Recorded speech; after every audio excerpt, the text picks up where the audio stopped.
이렇게 생각을 합니다. 이번 사건 끝까지 잘 나오는 사람. 다음 날 정석화 수사실장이 경찰청 기자실로 급히 발걸음을 옮깁니다. 2011년 3월 3일부터 5일까지 정부기관 홈페이지를 공격한 사건, 3사 디도스 사건의 용의자를 발표하기 위해서입니다. 국내 주요 사이트 40개에 대해서 디도스 공격에 대해서 수사한 결과 09년 발생했던 77 디도스 공격과 동일 범인을 최종 확인하였습니다. 공격자의 위치는 북한 최신청이었습니다. 늦은 밤 동료들이 모두 퇴근한 뒤 정석화 수사실장이 홀로 남았는데요. 내년 이맘때만 되면 그는 늦은 밤까지 사무실을 떠나지 못합니다. 10년 전 오늘 그에게 평생 잊을 수 없는 날이기 때문입니다. 2001년 4월 6일 해킹 사건으로 검거된 용의자를 경찰청으로 데려오던 중 용의자가 세상을 떠났습니다.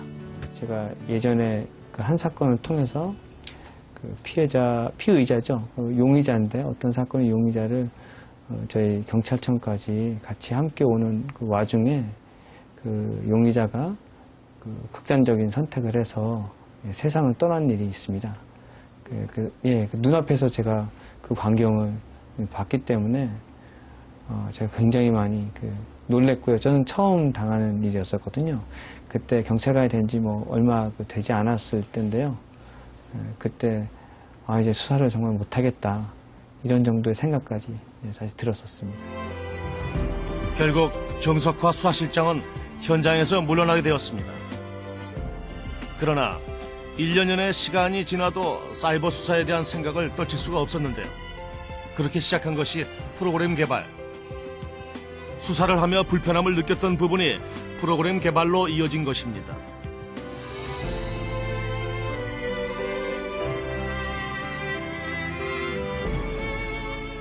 그 사건을 통해서 정말 배운 것도 많고 상처도 많지만 어떻게 보면요. 그렇게 그 당시에 그 마음고생을 했던 게 지금은 저한테 더 큰 어떤 교훈이 되고 있는 것 같습니다. 이때 만들어진 것이 IP 추적기와 사이버 수사 매뉴얼. 수사관이 수많은 사이버 범죄에 대한 지식을 모두 알 수는 없는데 이 때문에 수사 매뉴얼이 만들어진 것입니다. 우리나라 대부분의 사이버 수사관이 이 매뉴얼을 통해 수사 방향을 정합니다. 2개월 전 사이버 테러 대응센터로 발령받은 홍성진 씨. 최근 첫 사건을 맡아 해결했는데요. 그 당시 많은 도움이 된 것이 바로 정석화 수사실장이 만든 수사 매뉴얼이라고 합니다. 일단 실장님은 10년이 넘는 풍부한 사이버 수사 경력을 가지고 계시기 때문에 이제 초보 수사관인 저에게는 그 사건을 진행하기 위해서 필요한 지식이 뭔지, 그리고 사건을 어떤 방향으로 풀어나가야 하는지, 그리고 난관에 부딪혔을 때 그것을 어떻게 극복해야 되는지를 이제 그때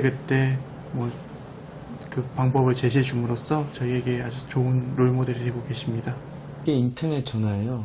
근데 이게 그 우리나라에서 발생하는 대부분의 범죄에 전화가 연결된 경우에는 전부 다 인터넷 전화가 거의 다 사용된다고 해도 과언이 아니에요. 일반 전화가 있어요.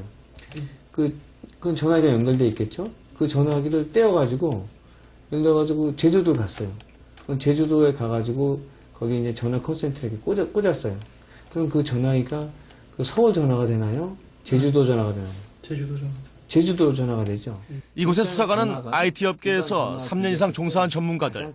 하지만 수사엔 다양한 분야의 정보가 필요하기에 가장 많은 경력을 가진 정석화 수사실장이 후배들을 가르칩니다. 전화 번호만 알면 돼요.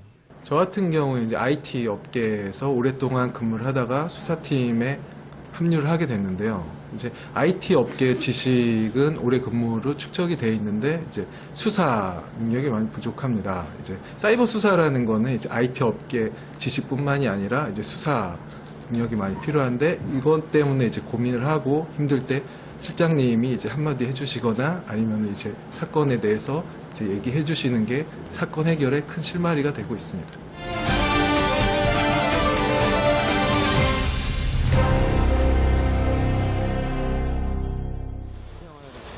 EBS 홈페이지가 디도스 공격을 받고 있다는 제보를 받고 급히 출동을 했습니다. 3사 디도스 사건 후의 일이라 정석화 수사실장도 긴장을 할 수밖에 없었는데요. 수많은 좀비 PC가 동시에 접속해 홈페이지가 열리지 않는 상황. 접속한 정보들이 쭉 이렇게 나가고 있는 거군요. 네, 그렇습니다. 지금 굉장히 많은 지금 공격들이 일어나고 그러나 있네요. 기록을 살펴본 결과 3사 디도스 사건과는 조금 다른 공격 형태. EBS 홈페이지만을 겨냥한 공격이었습니다. 단순 공격으로 금세 홈페이지를 정상화시킬 수 있었습니다.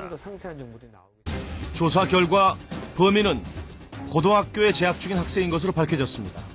이번 범죄도 최초에는 그 학교 선생님한테 이제 좀 혼난 것이 원인이 되긴 했지만 그 이유 때문에 그 EBS까지 공격한 것은 아닙니다. 결국은 이제 EBS를 공격하게 된 것도 학교 홈페이지를 공격하고 나서 이게 그 되네, 공격이 되네, 다운되네, 이런 이제 호기심이나 약간 재미 같은 것이 붙어서 사실 EBS도 공격하게 된 것으로 이렇게 이제 확인 결과 나왔습니다.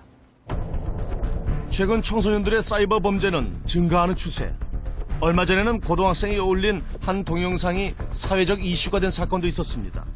처음에 이 친구가 인터넷에